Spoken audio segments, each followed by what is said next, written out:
there's just 2 days to go until Britain heads to the polls, and we're continuing our series of interviews with the main party leaders to get a sense of who is offering what. And today, we're joined by the man who co-leads the Green Party alongside Carla Denyer. Adrian Ramsay is joining us from his home in Norwich. Thanks for joining us, Adrian. Hello, good to be with you. So we've only got a couple of days to go. Do you feel like you've done enough? Well, it's feeling fantastic in terms of the response we're getting on the doorstep, both here in East Anglia, where I am, and around the country. I think people are really looking for a change this time, and they can see that overall we're going to get a Labour government. But I think lots of people are wanting more of a diversity of views in Parliament to bring in new ideas, and including MPs who can say, we've got to think about what the future is going to be like for our children and grandchildren, and we need to press for stronger action on the environment, and both on the environment and on restoring the NHS and public services, which is another passion of mine. I think more and more people are coming behind the Green Party, so we have a really strong Green voice within that next Parliament.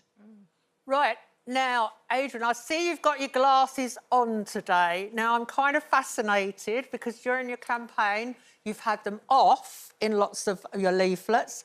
And look, there you are in a debate, glasses off. And now it's glasses on for loose women. I see. Is it because glasses make you look more serious and we should listen to you more closely? Well, you can tell me what it No, made well, you I'm think, not Jack. wearing glasses. You see, I only wear mine for reading, and I see that Keir Starmer's wearing glasses now. He's opted for glasses for about 50% of the time. Well, I'm afraid there's a very practical explanation as to why I've got them on now and didn't have them on question time for the picture you just showed, which is that I need my glasses when I'm doing computer work. So I probably wouldn't have them on if I was in the studio with you, but it's more comfortable for me being at the computer having them on. OK, well, we'll make you feel very, very comfortable today. I just want to ask you about Davey and the Lib Dems. Aren't you a bit worried that Sir Ed Davey, by doing lots of stunts, falling off paddle boards, bungee jumping, he's hogged loads of the headlines and loads of the territory that you would expect the Greens to focus on? So, by making a bit of an idiot of himself, Sir Ed's done a clever thing, hasn't he? He's drawn attention to a lot of policies which are quite like your own.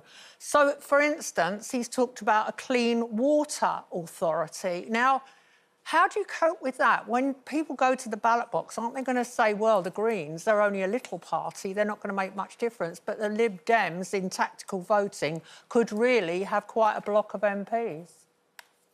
Well, he has drawn attention to... Sorry, what are you offering that Ed's not offering? Well, it's about the policies that you put forward to actually tackle the issues. And lots of people are talking about the scandal of sewage in our rivers that you rightly highlight, Janet. And let's look at why that's happening. And we've had the privatised water companies over 30 years now have benefited from failure. They profited from failure, and over 70 billion from profits has gone into shareholders' pockets. Whereas what I want to see is that money starting to go in straight away to fixing our crumbling sewage system, which is what's causing the problem in the first place.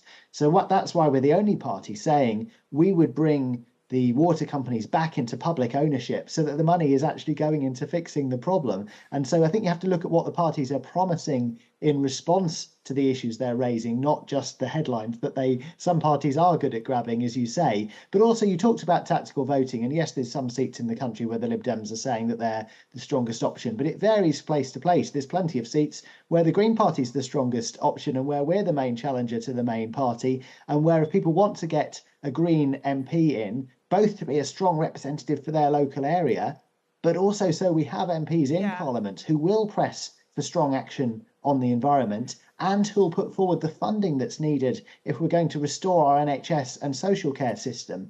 Because yes, other parties are talking about that issue, but we're saying we will put the funding in. Well, to go back to the conversation we're having about clean water, I mean, you're not the only party that's mentioned it in terms of their manifestos. I know that Janet brought up the Lib Dems, but both Labour and the SNP have talked about their policies regarding clean water.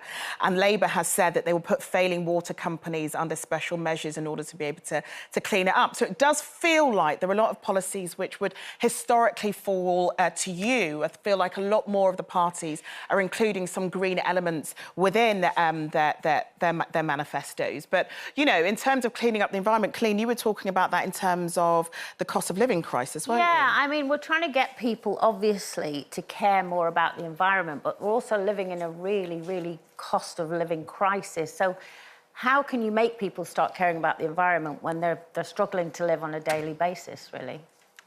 That's such an important point, because we have to tackle the cost of living crisis, which is affecting us all.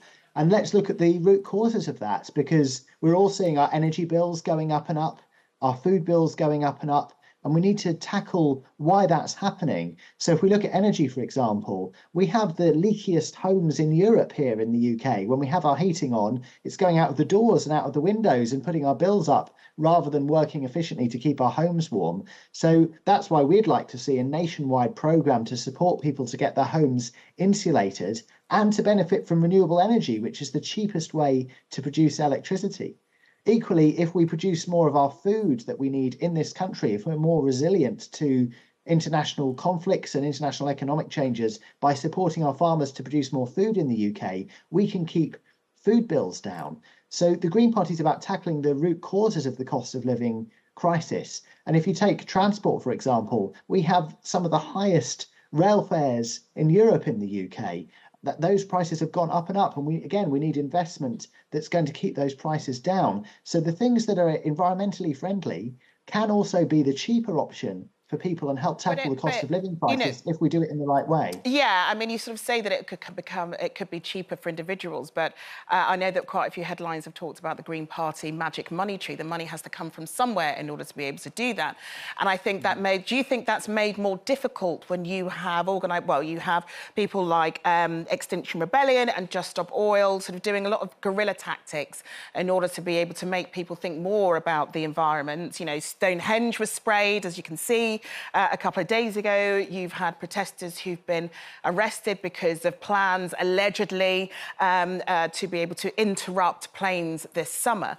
Does these sort of things help or hinder you, especially when you're trying to convince an older voter that what you're saying is right, when all they see are all these organisations doing these stunts, which may well put people off the very thing you're trying to sell to them? I think you've asked me two questions there, one about funding for our manifesto, and I'm happy to set out exactly how we would fund things. But you've also asked me about the different tactics that different pressure groups use. Now, I'm here to speak for the Green Party, and our role in the political system is to push for the political changes that are needed to bring about a greener future in a way that would benefit everybody. So I'm not here to speak to what other organisations do. I think it's important, though, because the end point is very similar. The tactics are different, and Keir Starmer has previously called Extinction Rebellion, but especially Just Stop Oil, as pathetic. So what would be your response to the sort of moves that they've been making lately? Do you support them, or are you vehemently against them? Well, I think that it's understandable that people want to take action on the urgent issues that we face around climate change and feel exasperated that the political parties that have been in power haven't been doing so. But I won't defend every individual tactic that groups make. They need to speak for themselves, and sometimes the tactics that are used, I myself question whether they're actually going to help in building public support. But my role isn't to speak for or against what other organisations are doing. It's to say that we need green voices inside Parliament, in the political system. I'm standing to be an MP to represent people in my area and press for changes both locally and nationally within the political system we have, that could be so much better on those issues. Adrian, you're standing in a rural area that I know very well because I actually live down the road, and you're talking about wind farms and solar panels and renewable energy. Do you really think that this part of Norfolk, where you're standing, would be more beautiful if it was covered in wind farms and solar panels when it is primarily a farming community?